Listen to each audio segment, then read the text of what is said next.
Programming പഠിക്കാൻ start ചെയ്യുന്ന സമയത്ത് നമുക്കെല്ലാവർക്കും ഉണ്ടാകുന്ന അല്ലെങ്കിൽ നമ്മളെല്ലാവരും ഫേസ് ചെയ്യുന്ന ഒരു കോമൺ ക്വസ്റ്റ്യൻ ആണ് എന്ത് പ്രോഗ്രാമിംഗ് ലാംഗ്വേജ് ഫസ്റ്റ് പഠിക്കണം എന്നുള്ളത്. സി ആണോ, പൈത്തൺ ആണോ, അതോ ജാവ ആണോ, അതോ ഇനി വേറെ ഏതെങ്കിലും പ്രോഗ്രാമിംഗ് ലാംഗ്വേജ് ഉണ്ടോ? ഇത് സിമ്പിൾ കൺഫ്യൂഷൻ അല്ല, it's a big issue. Hello everyone, welcome to SC Forge. ഈ ചാനലിലെ ഫസ്റ്റ് വീഡിയോ ആണിത്. ഈ ചാനലിൽ നിങ്ങൾ കംപ്ലീറ്റായി സീറോയിൽ നിന്നും ഒരു സോഫ്റ്റ്വെയർ ഡെവലപ്പർ ആവുന്ന ജേണി നമ്മൾ കവർ ചെയ്യും. ഈ വീഡിയോയിൽ നമ്മൾ ക്ലിയറായിട്ട് പറയും ബിഗിനേഴ്സിന് പറ്റിയ ബെസ്റ്റ് പ്രോഗ്രാമിംഗ് ലാംഗ്വേജ് ഏതാണെന്നുള്ളത്. കോമൺലി കേട്ടിട്ടുള്ള പ്രോഗ്രാമിംഗ് ലാംഗ്വേജസ് ആണ്. സി പ്രോഗ്രാമിംഗ് കേട്ടിട്ടുണ്ട്, പൈത്തൺ ഉണ്ട്, ജാവ ഉണ്ട്.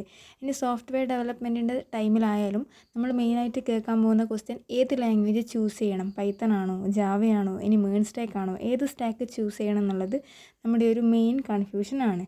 ഓക്കെ, അപ്പം നമ്മൾ ഫസ്റ്റ് കൺഫ്യൂഷൻ അടിച്ചിരിക്കുന്നതിന് പകരം ഏത് ലാംഗ്വേജ് പഠിച്ചാലാണ് നമുക്കൊരു ബേസ് ഉണ്ടാവുക. അതായത് ഒരു ബേസ് ഉണ്ടെങ്കിൽ മാത്രമാണല്ലോ നമുക്ക് അങ്ങോട്ടേക്ക് ഫുള്ളി നമുക്ക് പഠിച്ച് കംപ്ലീറ്റ് ചെയ്യാൻ പറ്റുന്നത്. അപ്പോൾ ഫസ്റ്റ് നമ്മൾ ഏത് പ്രോഗ്രാമിംഗ് ലാംഗ്വേജ് ചൂസ് ചെയ്യുന്നതിന് മുന്നേയും ഏത് പ്രോഗ്രാമിംഗ് ലാംഗ്വേജ് പഠിച്ചാലാണ് നമുക്കൊരു ബേസ് ഉണ്ടാവുക എന്നുള്ളത് നോക്കണം.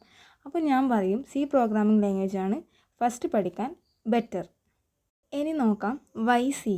എന്തുകൊണ്ടാണ് ഞാൻ സി പറയാൻ കാരണം എന്ന് വെച്ചാൽ, ഇപ്പം ഞാൻ പറഞ്ഞു ഏത് പ്രോഗ്രാമിംഗ് ലാംഗ്വേജ് പഠിച്ചാലാണ് നമുക്കൊരു ബേസ് കോൺസെപ്റ്റ് ഉണ്ടാവുക എന്നുള്ളത് നമ്മൾ ഫസ്റ്റ് അന്വേഷിക്കണം. അപ്പം എല്ലാ പ്രോഗ്രാമിംഗ് ലാംഗ്വേജിൻ്റെയും ബേസിക് ഫൗണ്ടേഷൻ എന്ന് പറയുന്നത് സി പ്രോഗ്രാമിംഗ് ലാംഗ്വേജ് ആണ്. നമ്മൾ സി പ്രോഗ്രാമിംഗ് ലാംഗ്വേജ് പഠിച്ച് കഴിഞ്ഞാൽ മാത്രം നിങ്ങൾക്ക് മനസ്സിലാവുന്നൊരു കാര്യമുണ്ട്. എല്ലാ പ്രോഗ്രാമിംഗ് ലാംഗ്വേജിൻ്റെയും ഒരു റൈറ്റിംഗ് സ്റ്റൈൽ എന്ന് പറയുന്നത് സി പ്രോഗ്രാമിംഗ് ലാംഗ്വേജിൻ്റെ സ്റ്റൈലാണ്. എല്ലാ പ്രോഗ്രാമിംഗ് ലാംഗ്വേജും ഫോളോ ചെയ്യുന്നത് സി പ്രോഗ്രാമിംഗ് ലാംഗ്വേജിൻ്റെ സ്റ്റൈലാണ്. അതെന്താണെന്നുള്ളത് നിങ്ങൾക്കത് പഠിച്ചു കഴിഞ്ഞാൽ മാത്രമേ സി പ്രോഗ്രാമിംഗ് ലാംഗ്വേജും മറ്റ് പ്രോഗ്രാമിംഗ് ലാംഗ്വേജും തമ്മിലുള്ള ആ ഒരു സിമിലാരിറ്റി, ആ ഒരു റൈറ്റിംഗ് സ്റ്റൈൽ സിമിലാരിറ്റി നിങ്ങൾക്ക് കണക്ട് ചെയ്യാൻ പറ്റുള്ളൂ. പിന്നെ സി ഒരു ജനറൽ പർപ്പസ് ലാംഗ്വേജും കൂടിയാണ്. എന്തുകൊണ്ടാണ് സി ഒരു ജനറൽ പർപ്പസ് ലാംഗ്വേജ് എന്ന് ഞാൻ പറയാൻ കാരണം എന്നുള്ളത് നമുക്ക് നെക്സ്റ്റ് വീഡിയോയിൽ നോക്കാം. Let see more about in the next video. Thank you all. Please like and subscribe SC Forge. See you in next video.